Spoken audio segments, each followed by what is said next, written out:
do the next question. All Chad, right, that feel good for you? Yeah, absolutely. Thanks, guys. Great. Yeah.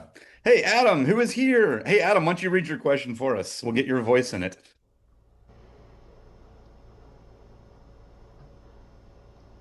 Oh, uh, we can't hear you. You unmuted, it looks like, but your sound's not coming through. We can read it for you if it's stuck. I'll go for it. With more people using AI tools instead of Google, what does that mean for brand awareness and marketing? As a consultant, what advice or strategy would you incorporate with your clients? We are dealing with this a whole lot right now, and I will tell you the official Wizard of Ad stance. The official Wizard Academy stance is if you work for Wizard Academy and you use AI for a final written product, you're fired. End of discussion. If you use it to help organize your spreadsheets, I don't give a shit. If you use it to help come up with prompts on what you're going to write about, I don't care. If you use it to check your grammar and your diction and make sure that your words are all conjuncted correctly, like I just did, that's fine. But if you use it to write a final product, you're fired.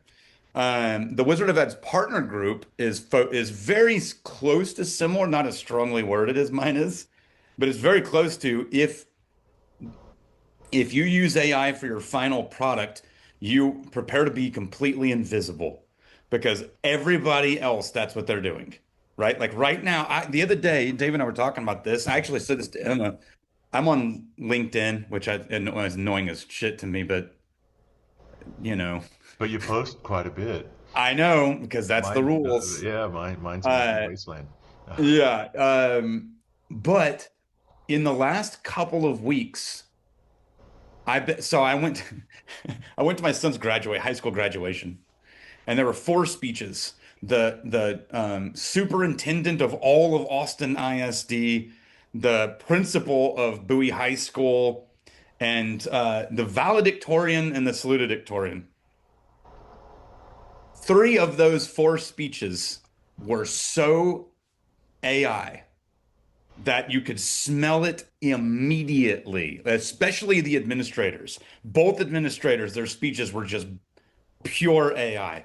And I don't know if if you're a writer in this group, you've probably started to pick up on the scent trail, and it doesn't matter whether you use Claude or Chat, it doesn't matter what AI you use. There's a scent trail, and it's three things for me. It's over earnest, right? It's like junior high love poetry, right? It's trying so hard to be deep and meaningful, but it's just not, it's landing a little too cloying and sappy and not enough flaws, right? And the second one is, we're not this, we're that. It's not going to be this thing, it's this thing. It's not just an HVAC company, it's a change in the way of that you live your life. It's not this, it's that. And any version of it's not, it is, it's not, it is. There's another one. And the other one is the constant combination of super serious, it's not this, it's that. You may have, and then rule of threes, bam, and then bam, and then bam. And it's not this, it's that. And if you just bleed those together, and the bummer is all of those come from real writing, right? Like, because that's where it's not getting writing its own shit. It's just sucking things off the internet. And the rule of threes has been a rule as long as there's been comedy or writing or anything good. But it's the way that it's all bled together. And what I realized on LinkedIn is the other day I was going through and I could not tell voice. I read like four different things from four different people who lived in four different parts of the world, and they all sounded like they were written by the exact same person. And it made them all, and then someone had said, "Hey, did you see someone launched their new business?" And I was like, I feel like I read four different things, but I can't remember at all. And it was one of them had written a talk about launching their new company, but it was so chat GPT written that it just bled into what everyone else is writing and it became invisible to my brain. And then it freaked me out because the other day I was sitting down to write the newsletter and the patter and pacing of AI is kind of floating in my head because I've been reading LinkedIn and I'm like, oh, this is not good. I need to stop reading things on LinkedIn because I'm feeding my brain this pattern and now it's starting to settle in. And so I went back to reading poetry again for like three or four times a day, trying to like do a brain rinse.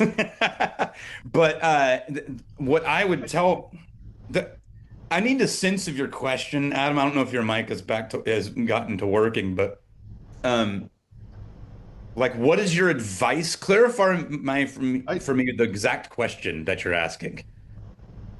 I Go ahead. Oh, it's kind of choppy, but we're not hearing Adam, but yeah, maybe just I maybe type it into let me. chat. But Dave, what do you have? Well, I read the question differently than you. Yeah, I think Adam, you're asking about consumer behavior, right? With consumers using AI more than Google, yeah. what does that mean for brand awareness and marketing? And as a consultant with advice or strategy, what advice or strategy would you incorporate with your clients? Oh, I wrote a little video for Roy's got this new little channel called Great American Business Secrets, and here's the thing with Google, the strategy was to be found. And with Google going to AI now, and with people asking Chat GPT or Gemini or Claude about finding a business, your strategy needs to be about getting recommended, not getting found. And what the Chat GPTs and the AIs are recommending are businesses that they can find out a lot about. And so a business website that wants to be recommended needs to have loads of information on their website about here's what our customer had a problem with, and here's how we solved it, and here's what it's not so much about them, it's about how we help people solve the questions that they're asking the AI, right? And so really what they need to do is make a honestly, this is the funny part about this is stuff I was telling people to do 22 years ago. I wrote a tiny little book called Why We Blog, and it was about just putting all of your stories and all of your things that you do and the places you've worked and all of those things. Just put every story you can think of on a blog on your website because the search engines love that stuff and AI loves that stuff. Now, here's the weird part.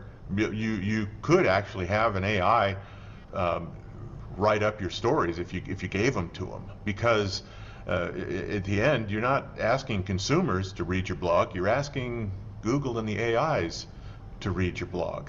And if your website just has bullet points, that doesn't give the AI much to chew on.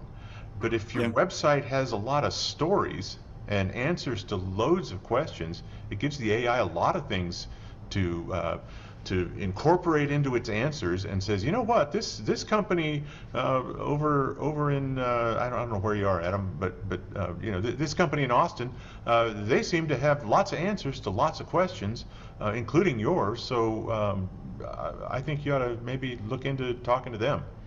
But people searching with an AI, the AI's got to know about your business, and the AI's got to know a lot about your business, all your stories, And everything. Vi Wickham, one of our partners, also said, or I'm going to admit Sean here. One of our partners, he said, if you use AI to write the web content, AI picks up on that and discounts it.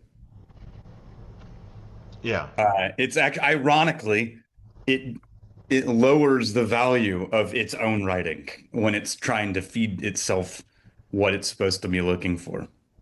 And so I would always tell people it needs to be your stories and your words, but you can certainly record yourself and let an AI clean it up. And just tell I've done that before where I'll just dictate a whole bunch of notes and say I just need this cleaned up. I don't want you to rewrite anything. Maybe suggest a better order because sometimes you'll think of something at the end and you'll add it and so um, but the balance is leaning more towards just make sure the AI knows everything about you. Mhm. Don't ask it to write everything about you.